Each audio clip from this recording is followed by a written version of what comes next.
ఈ వీడియోని maximum share చేయండి. ఎంత షేర్ చేయాలంటే నారా లోకేష్ గారి దగ్గర దాకా షేర్ చేయండి. Because he is our educational minister right now. సరే, ద థింగ్ ఏంటిదంటే తిరుపతిలో ఎస్వి గవర్నమెంట్ కాలేజ్లో ఒక లెక్చరర్ బోర్డు మీద అమ్మా నాన్న యేసు ప్రభు అని చెప్పేసి రాశారంట. అండ్ దాని గురించి ఎవరో వీడియో తీసి వెంటనే సోషల్ మీడియాలో అప్లోడ్ చేస్తే దాని గురించి బాగా అవుట్రేజ్ చేసి ఆ కాలేజ్కి వెళ్ళి వాళ్ళు అసలుకి ఇలా చేయడం ఏంటి, ఇది కరెక్ట్ కానే కాదు అని అవన్నీ చేసేసరికి వెంటనే ఆ లెక్చరర్ని సస్పెండ్ చేశారంట. అండ్ తిరుపతిలో అసలుకే చేయకూడదని చెప్పేసి వాళ్ళు అవన్నీ చేశారంట. ఎస్, బాగానే ఉంది. I to agree with that. Because ఎందుకంటే ఎడ్యుకేషనల్ ఇన్స్టిట్యూట్స్కి కానీ ఎడ్యుకేషన్కి కానీ ఈ రిలీజన్ అనే ఆస్పెక్ట్ అనేది కొంచెం దూరంగానే ఉండాలి. Because religion always divides. And educational ఇన్స్టిట్యూట్స్లో కానీ స్కూల్స్లో కానీ వీటన్నిటిలో యూనిటీ ఉండాలి. అండ్ డైవర్సిటీ అనేది కంపల్సరీ ప్రమోట్ చేయాలి. అలానే ఉండాలి, కరెక్టే. కానీ నాకు విషయం గుర్తొచ్చింది. అండ్ దాని గురించి నాకైతే డైరెక్ట్గా నారా లోకేష్ గారినే అడగాలని చెప్పేసి అనిపించింది.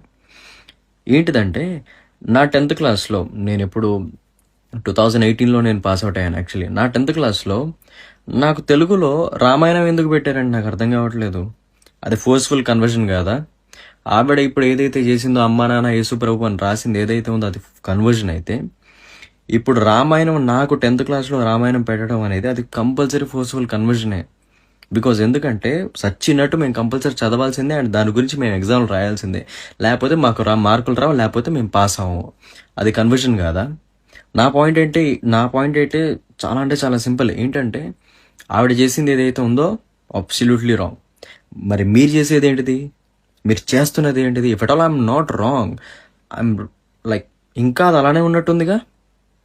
మీరు చేస్తుంది ఏదైతే ఉందో ఇంకా అలానే జరుగుతుందిగా. Why do we need that in the first place in our textbooks? Why do we have to study that in the first place? As a Christian అసలు నేను ఎందుకు చదవాలి? And as a kid in the first place